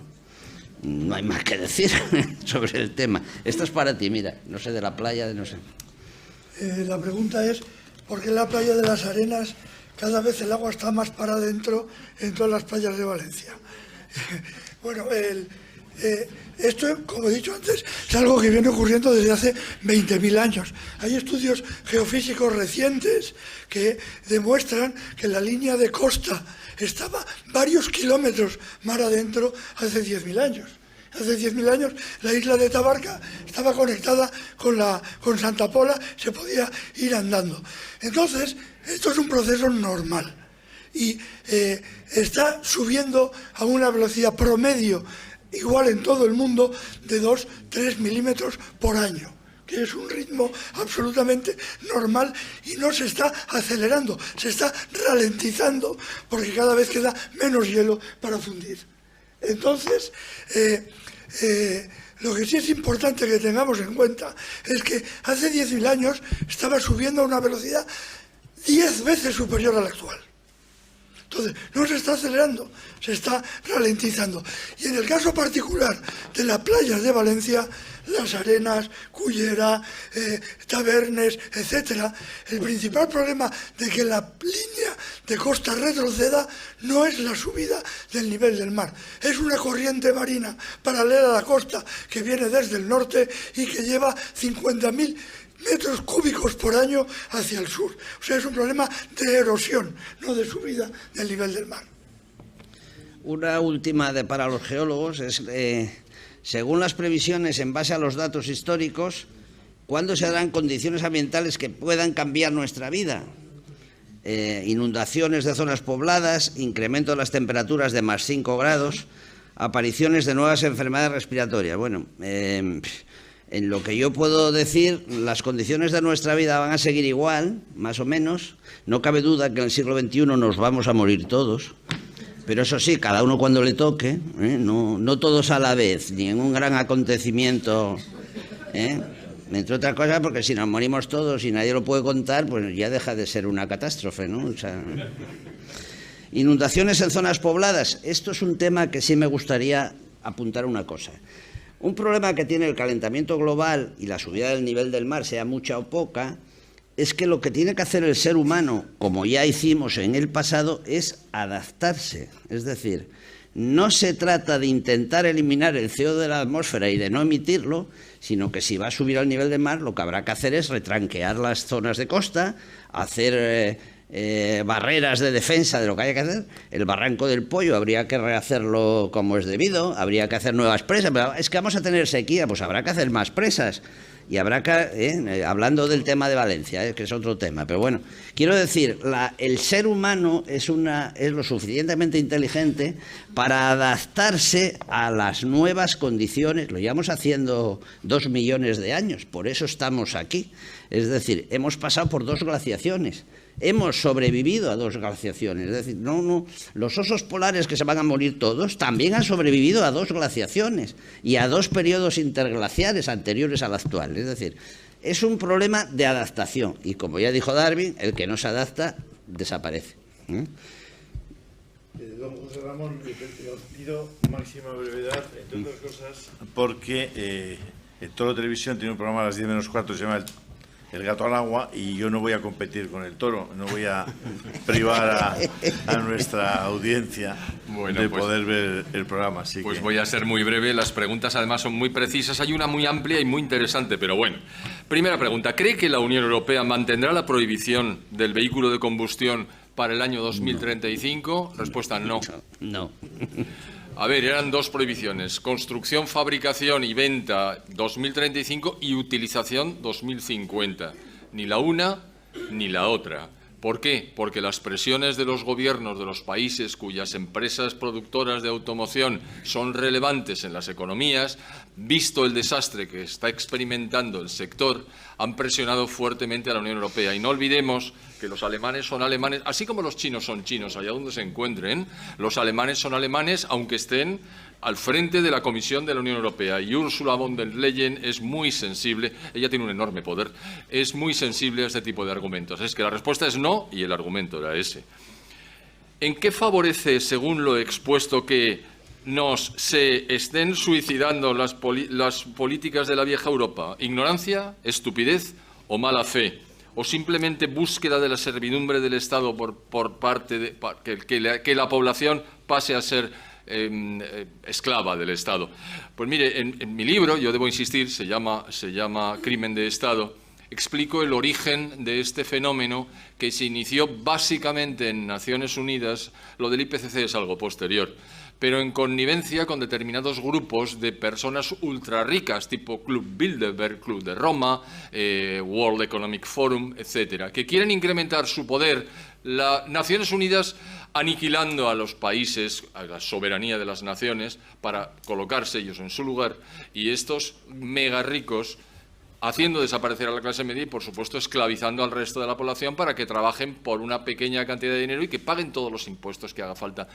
¿Que por qué lo digo con esa seguridad? Porque tengo los documentos, están en el libro, son actas de las reuniones de Naciones Unidas y ahí pone perfectamente claro que por fin tenemos la oportunidad de terminar con este procedimiento de crecimiento de la economía que se estableció en el siglo XIX y que hasta ahora no habíamos podido revertir. Así de claro.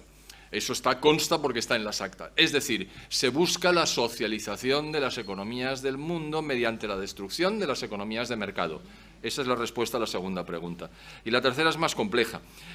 Un tercio de la provincia de Valencia ha sido afectada por la gota fría, incrementada por la guerra Harp y la apertura de 4 presas. A ver, por lo que yo recuerdo, pero aquí están los geólogos, la precipitación ha sido enorme en esta ocasión, pero no mayor que en 1982, por lo que yo sé, donde la guerra Harp, o sea, la emisión de ondas a la atmósfera no tenía lugar, y en este caso sí se ha abierto una presa y ha sido un crimen por parte de la Administración. Es decir, la gota fría que ocurre periódicamente, yo me acuerdo perfectamente porque como nací en Valencia y vivía en Valencia cuando la de 1956, en octubre, la vi perfectamente y sé lo que pasó porque lo estudiamos en el colegio y aprendimos mucho, etcétera. Y también supimos que al día siguiente la Administración General del Estado, con el jefe del Estado a la cabeza, estaba en Valencia, procedente de Barcelona, diciéndole al gobernador militar que qué era esto de hacer los arreglos para después de Navidad, que inmediatamente se pusiera en marcha el procedimiento para limpiar la ciudad. De nuevo, como ahora. Por favor, No he dicho nombre alguno, ¿verdad? Efectivamente, las tierras de cultivo están siendo ocupadas, como indica la pregunta, por huertos solares que están coincidiendo con las zonas arrasadas. Sí, parece que hay una política de sustitución perfectamente diseñada al respecto. Hay más, la pregunta es más larga, pero claro, he mirado por la parte de atrás y seguía. ¿Qué hacemos? Hablar, escribir, contarlo, protestar, no cejar, ni un paso atrás, ni para tomar impulso. La frase es de Fidel Castro, pueden ustedes grabarla. Gracias.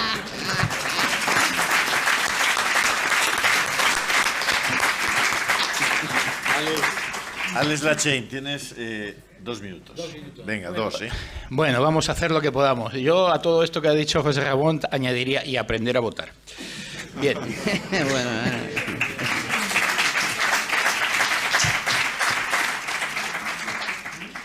ver, aquí tengo 3 preguntas que son, más que preguntas, son disertaciones sobre lo que está pasando.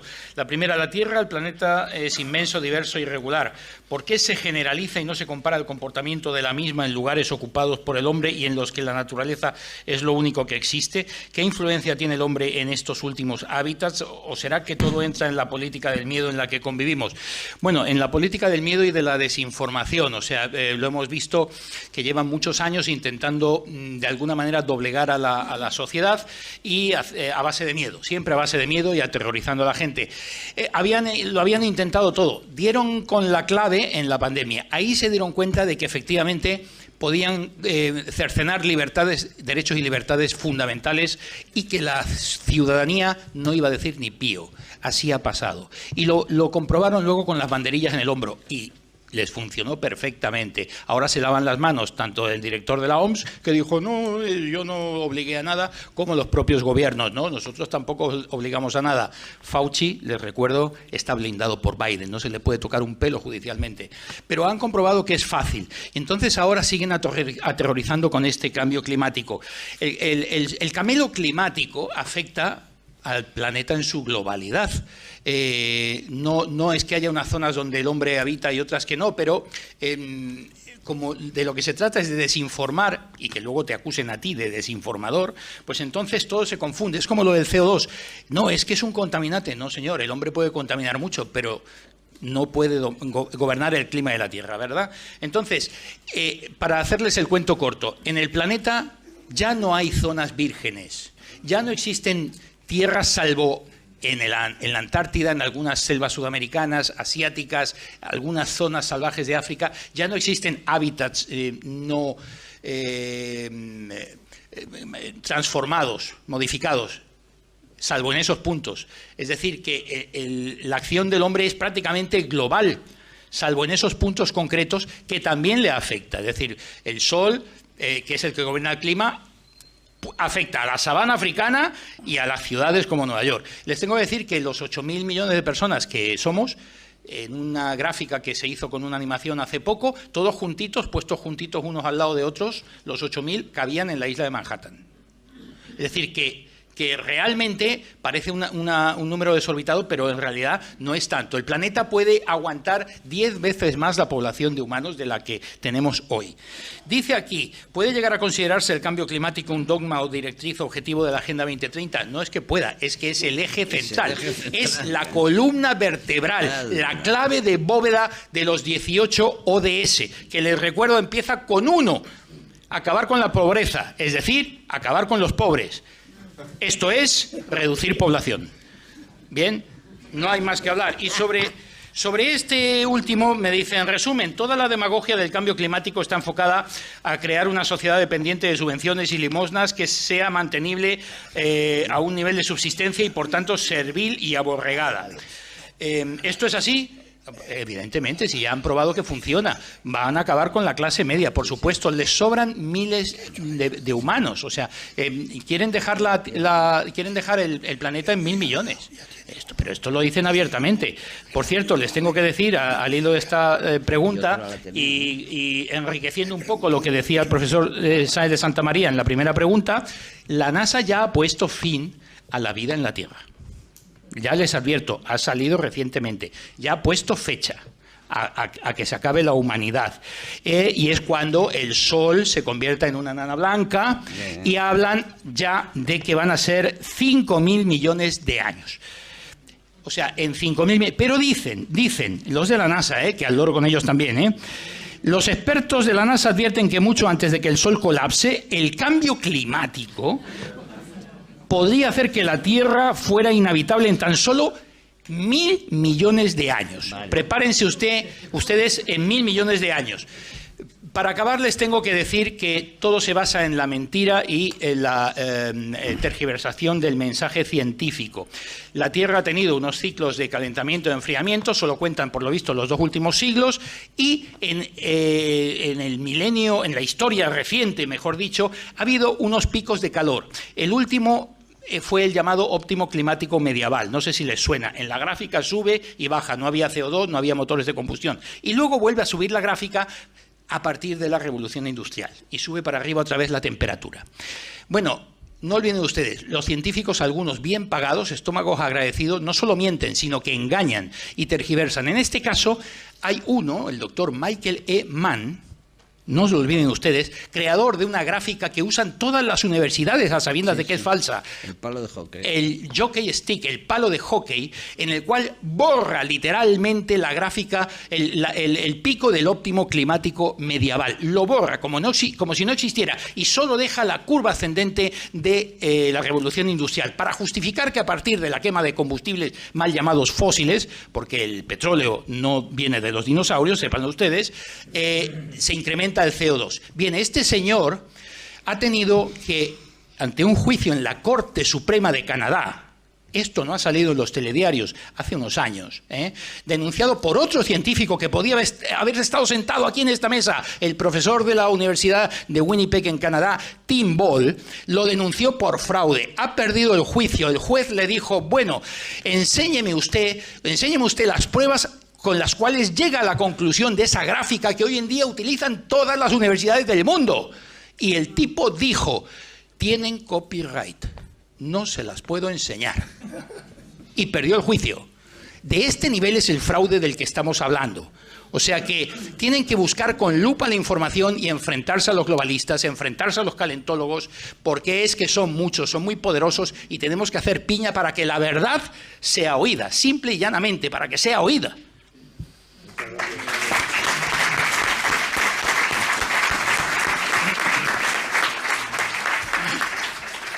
Juan Manuel Badenas, Cecilia, José Antonio, Enrique, Alex, José Ramón, a todos vosotros, solo que os hagáis una pregunta. Si os hacéis una pregunta y la respuesta es sí, esto habrá valido la pena.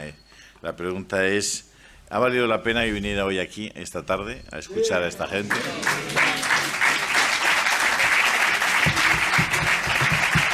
Pues Eric Fromm decía que querer a la gente era mirarles y pensar qué bueno que existáis. Yo os miro y pienso qué bueno que existáis. Gracias porque existís, porque eso produce y ratifica el sentido de nuestra existencia. Muchas gracias a todos.